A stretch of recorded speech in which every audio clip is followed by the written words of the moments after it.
I'm Scott Allen Miller. It is the 25th of April, 2023. This is my vlog of daily life living in León, Nicaragua, and with an upcoming border run to be done, today some people had some questions and we're going to answer why we need to go to the Costa Rican border instead of the Honduran border.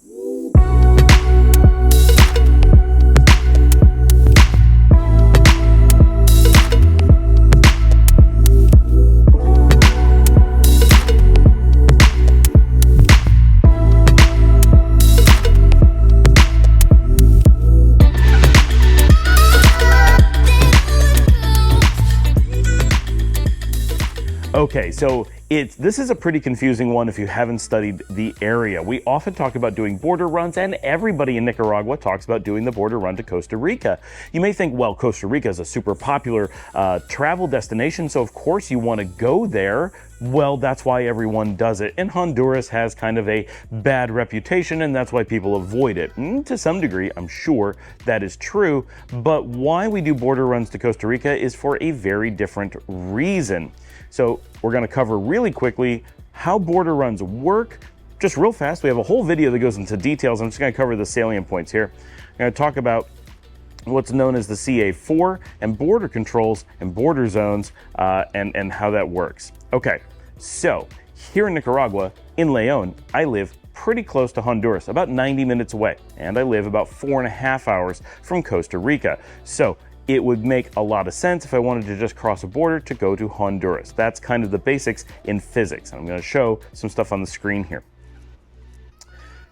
Okay, so when we're doing a border run, what the idea of a border run is that you have a tourist visa. This applies to many countries, Nicaragua just being one of over 100 that have this system, and you have a visa. That visa only gives you a limited amount of time. People often think of it as 90 days, but in Nicaragua, it's really more like 180. See my video on the 90 plus 30 plus 30 plus 30 system, but if you're in Guatemala and it's the 90 system, or you're in Panama, it's the 180 system, the point's the same. You have a limited amount of time on your tourist visa. You come into the country, you have a certain amount of time that you need to be out of the country after that visa so you can return. If you're in some place like the Schengen in Europe, it's known as a 90 in, 90 out system. You can do 90 days in the country, but when you do that, you have to do 90 days out of the country. At no point can you have a rolling period of 180 days where you've had more than 90 days in the country. The country in that case being the entire Schengen zone, which is the majority of Europe. So that one gets really complicated and is one of the hardest in the world. Here, most of the countries give you 90 in, any out, meaning you have to do 90 days in the country and then you have to go out of the country and back in. There's not actually an amount of time specified. Some of the countries have policies, some of them have rules, some of them have nothing, and you just take your chances and do what you think is best. But this results in what's known as border runs. In the Schengen, you can't do a border run. A border run would constitute something like flying to Canada for 3 months and then flying back. We don't call that a border run, we call that moving to Canada for 3 months. But when you're here in Nicaragua, the amount of time you need to be out of the country varies. We don't know the official number. We've heard it's 3 days, but it is not enforced, and a lot of people, simply step over the border, clear into another country, Costa Rica, and come back into Nicaragua. This real fast hairpin is called a border run, and a lot of people spend a few days. We call it a border run if you're staying probably less than a week in the other country, and some people do it less than an hour. It all depends on what you want to do. Sometimes it depends on your country. And one of the reasons that border runs are so popular here is that Nicaragua and Costa Rica both have this system. Costa Rica has a 90-day plus border run system where you can do 90 days in Costa Rica, then you do a border run, just go out and straight back in, and you get another 90 days. And here in Nicaragua, you get 180. You do 90 in, plus you renew 3 times at 30 days each, coming to a total of 180, and then you have to step out of the country and step back in, and your system starts over again. You're still a tourist in all these situations. It's just a tourist visa that is resetting. If you live in Costa Rica, you have 2 borders, only 2. Costa Rica borders only 2 countries, Panama and Nicaragua. You can go to either one of them, reset your visa, and come back. So a lot of people go to Panama and a lot of people go to Nicaragua. Mostly depends on where you live in the country. If you live in San Jose or to the south, you tend to go to Panama because it's a little bit closer. If you live in the Nicoya Peninsula in the northwest, then that's where a lot of the beaches are. Then you're going to come to Nicaragua. A lot of people do this by car, they drive themselves. A lot of people take buses. There's bus services that do this, all kinds of things. Now, there's also the option of going into the country and spending a little bit of time. A lot of people use these things as a mini vacation because between 2 and 4 times a year, taking a mini vacation to a bordering country, if you love the country you moved to, say Costa Rica in this example, both Nicaragua and Panama have a lot in common with Costa Rica, but they have their differences too. So for most people who are living in Costa Rica who have to do border runs, they may find the border run system to be a little bit annoying, but they often find that it's easy to step over the border and get a little bit of something different, whether it's slightly different food, slightly different service, slightly different feel to architecture, just hit up a hotel that they like, a resort, or whatever. There's lots of options. A really common thing in Nicaragua is to come over the border and go to San Juan del Sur, which is the big party beach town and sits essentially right over the border from Costa Rica. Technically, it's probably about 45 minutes away, but it's pretty close. Going the other way into Costa Rica for us in Nicaragua, we come to Liberia, which is about 90 minutes over the border. It's not a very exciting town, but it is an actual city, and it is full of restaurants and other things that we can't get here in Nicaragua. So whether it's fancy Indian food or a really fancy hotel, cafe, or just going to a Burger King that has a much larger array of food, or for us, Taco Bell, all those things are in Liberia and we can't get them here. So when we do a border run, going 90 minutes into the country has its benefits. So if you're in Nicaragua, we tend to go to Costa Rica and do these things. Now, knowing that this system exists, that we need to do it, and the reason that it works, the reason that it's done, is you are literally going out of your country, most importantly, out of your border zone. You go through immigration control, you go through customs, you exit one country, you then enter another. You can't just hairpin before you go into the other. So from Nicaragua, for example, you check out of Nicaragua, they stamp you out, they recognize that you are leaving Nicaragua. You then enter Costa Rica. Costa Rica goes through all their security checks, make sure you're coming in. In this case, you then have to pay exit taxes in Costa Rica because you've done nothing to get tax deferment. So you have to pay your $10 taxes in Costa Rica, all right next to the border, and then exit Costa Rica. And the only activity you've done in Costa Rica is walk across the road and pay your taxes, right? But then you're in Costa Rica. You are fully stamped into Costa Rica. You are legally in Costa Rica. You then exit Costa Rica, stamping out of Costa Rica, and then go through border control and immigration and customs back into Nicaragua.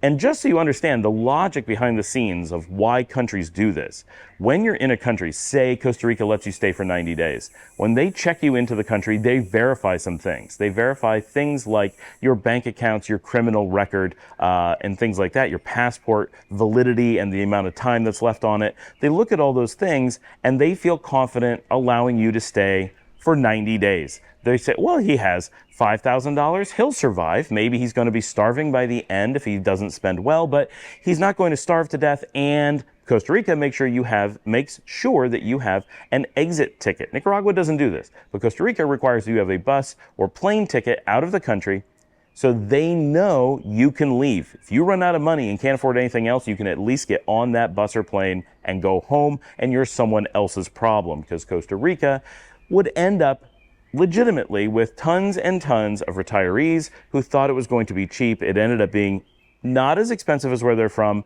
but much more expensive than they had planned for, and then potentially become medical or some other emergency burden on the country. And while Costa Rica is a relatively rich country, it is also a very small one, and it would take a very few number of those people to become a massive burden on the country. And remember, you are tourists. As guests, you can't become a burden. Both, that's not an ethical way to treat a country that you're visiting, unless you absolutely can't help it, but also you're there under their discretion. It doesn't matter what country you're visiting in the world. As a guest, they only allow guests into a country because it's beneficial for their citizens. Basically, you're spending money or somehow generating revenue and helping the economy. So that is the value that we as tourists bring to a country. If we as tourists show up and become a financial burden on the country, we've not only not provided the value that allowed us in the first place, now we're actually taking away from other tourists and potentially showing that the tourism industry should be shut down because it's not making money. And if it's an industry not making money, why would they allow tourists in if tourists were hurting the people who live there? The job of the government is to protect the citizens, of course. Now, tourists do make money, but countries very carefully manage these things, and Costa Rica does have some concerns. I don't like their return ticket system, their onward ticket system, as it's known, because you don't have to go back to your own country. You just can't stay here, right? It's closing time at the bar. You don't have to go home, but you can't stay here. So I don't like that system, and I find it really burdensome for people like us who are literally just walking across the border. Like Costa Rica, come on, we're walking over the border. I live right there. You could put me in a wheelbarrow and get me home and not be a burden on the system, right? Like, but they don't accept that. Like, they just treat everyone the same, and you have to have the ticket. But because Costa Rica is such a huge tourism destination and their tourism industry is so large, and they primarily get American tourists who have healthcare problems because we don't have a good healthcare system, and their secondary market is Canadians who also don't have a very good, they're better, but it's still pretty bad. Those groups really go to Costa Rica heavily, and tourism is such a big industry there, their main one, that if they were to not have the right systems in place, they could very easily end up with an aging tourist population that they don't have control of, that become a medical burden, and their options are not to provide medical and have people dying on them all over the place, or put a huge financial strain on the country that would put their own citizens at risk. It's not a decision that they want to make. They need to make sure that their tourism industry remains beneficial. That's the explanation for why Costa Rica does that. But overall, for why you do border runs, countries do the border run system because they only verify your finances and your legal status for so many days, because it's easy to do that. If they wanted to check you out and say, I'm sure for 10 years they're going to be safe and good, they're going to want to pull Interpol records. They're going to want to look at many bank accounts. They're going to know your job. They're going to want to do a lot of research, really deep research, not casual research. When you go into a country for 90 days, they're making sure that Interpol isn't looking for you. They're checking the red notices. They're making sure your passport's valid. It's very simple stuff. Because you're not there for that long, they have limited risk. When they're becoming a resident or a citizen, they do really deep background checks, because once they do that, they're essentially committed for years or possibly life, so they have to be really careful. In order to keep the tourist system easy, they have to make the system light. And so to make it something that they can count on, what they do is they do enough check that they're comfortable having you for 90, or in the case of Panama or Nicaragua, 180 days. And then at the end of that time, they kick you out, and they know that, in this case, Costa Rica is going to go through their entire verification process as well. So a foreign government is going to check all the same things. They're going to let you in.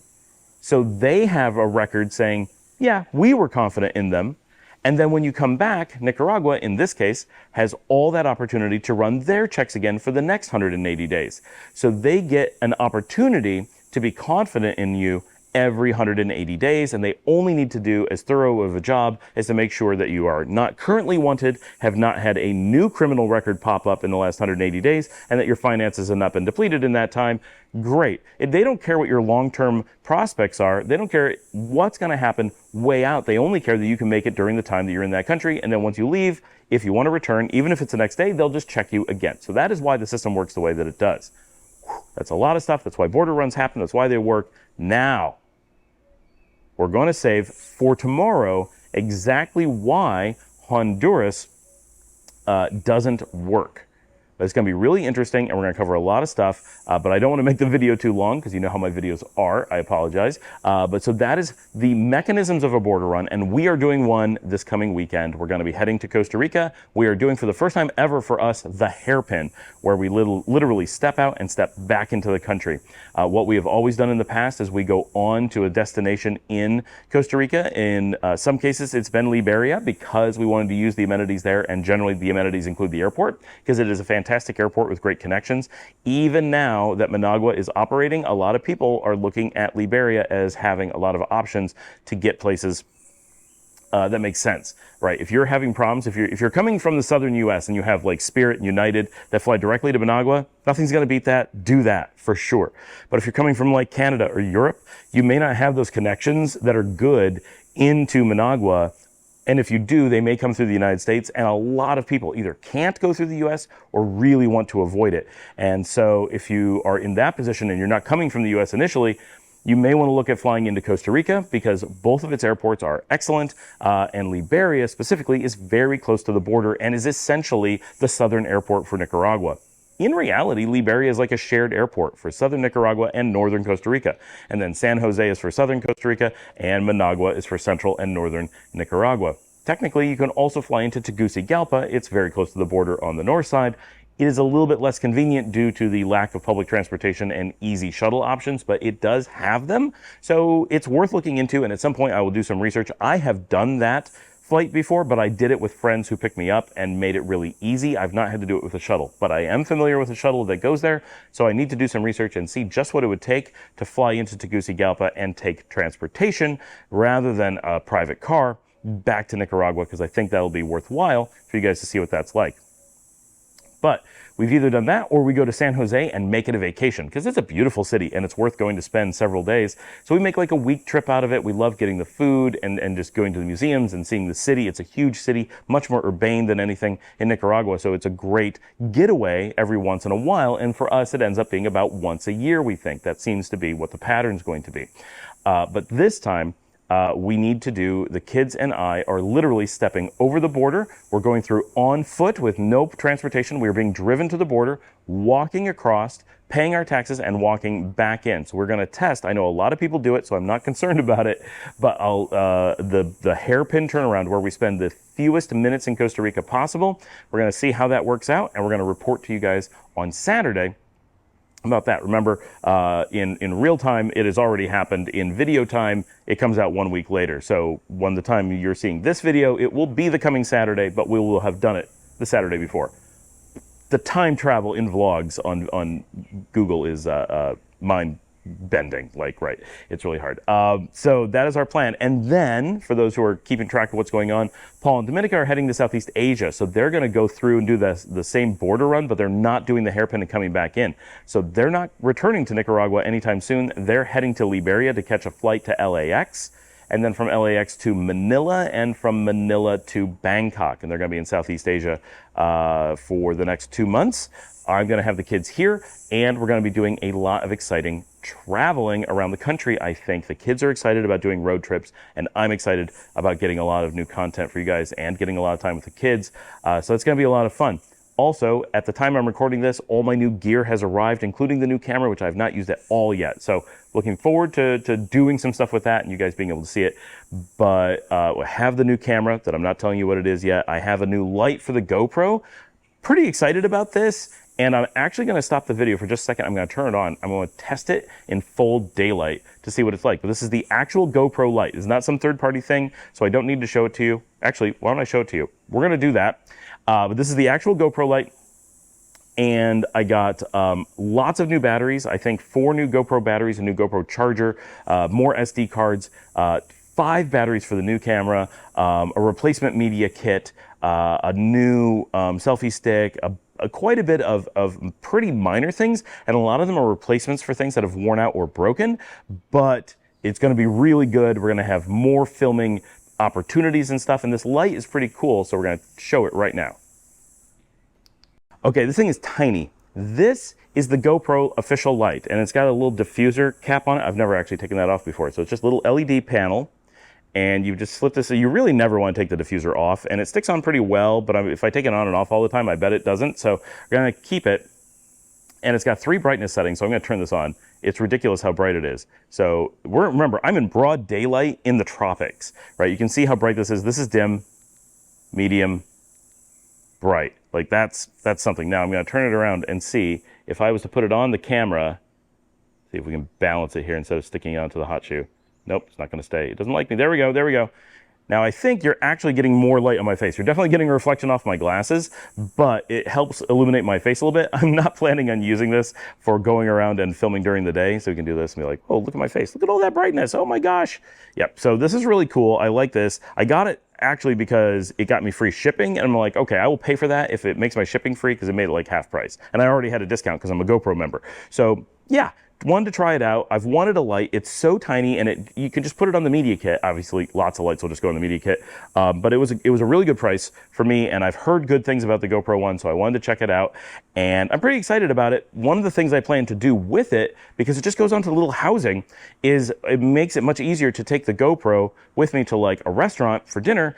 And it's always too dark. So when I'm showing food, it's like, it's so grainy and like all this noise. This is going to make it, I hope, it's going to light up the food a little bit, and I'm going to be able to film in some situations where I haven't been able to before and just get more stuff for you. So that's where I'm planning on trying it out. So we'll see how that works coming up very soon. I got to remember to use it. And because I got the replacement media kit, I'm going to have a GoPro that I can actually carry around a lot easier, because with the broken media kit, it's very hard to take it under certain circumstances. Like, it doesn't fit in my pocket anymore because of the weird door that just flops all over. So we got that fixed. All right, that's the day. Coming up tomorrow, we're going to go into the actual why you can't go into Honduras, and that's going to be an interesting one, so I'm looking forward to that. And if you'd like to help support the channel, you can buy me a coffee right here, buymeacoffee.com/Scott Allen Miller. That comes directly to me. And if you're looking for assistance, whether it's looking for a house or consulting, if you just want to do a call with me to talk about different factors and things you're concerned about, or ask questions directly about your situation for traveling, you can hit us on email at info@relocatenicaragua.com. I'll have that right up here. Just send us an email, and I'm doing my best to get back to everyone. I am a little bit slow on it because we've been crazy busy, but now that I'm recording this slightly in the future, now that the border run has been done and I'm home alone with the kids, I think I have a lot more time. I know it sounds weird, but it actually does free up my time a lot, and I think it's gonna be a lot easier to get back to everyone, but I will get back to everyone. It just takes some time, and anyone who's looking for us to look at houses for them, that process takes a lot of time here. It takes forever for people to get back to us and let us see the houses. So that is happening, but it's a slow process. And remember to like and subscribe. I said that. Share on social media. Tell your friends about the show. And as always, I will see. Oh, and get in the comments. Get down there, ask your questions. That's how we come up with content for a lot of this stuff. Someone asked about why aren't we going to Honduras, and it just happens to be a two-part video. So we're going to answer that soon. But get down, ask your own questions, leave your comments. What do you like to do? What border run experiences have you had? And I will see all of you to discuss the Honduras situation tomorrow.